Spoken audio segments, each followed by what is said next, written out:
Everyone, welcome back to my channel.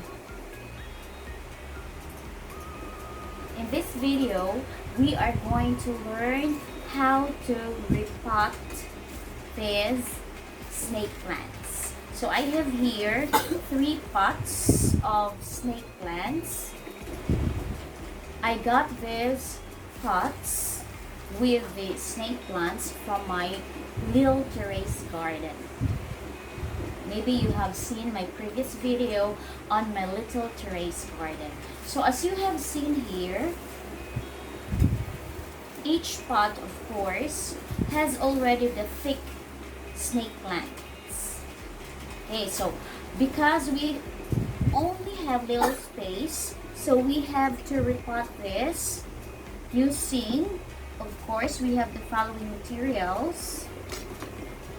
Okay, and this, and of course we have pots, and I also have little pots, the white pots, and I placed already the soil here. So our soil here, I'll let you see.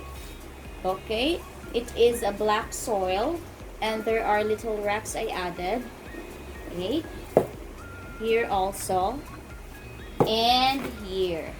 And also, I have a bigger pot. Yes, it's so heavy. I will let you see. I really have to carry this for you. Yes, here with the black soil. Okay, so this is a bigger pot. So I'll be placing here or planting here the bigger snake plant. So we have these 3 pots of snake plants, and we will be getting the snake plant from each pot, and we have to repot these snake plants here in our pots. Okay, so keep on watching. I hope you will learn, and I will also learn from you from your different comments. So I'm not an expert of plants, but I love to plant. So keep on watching, everyone.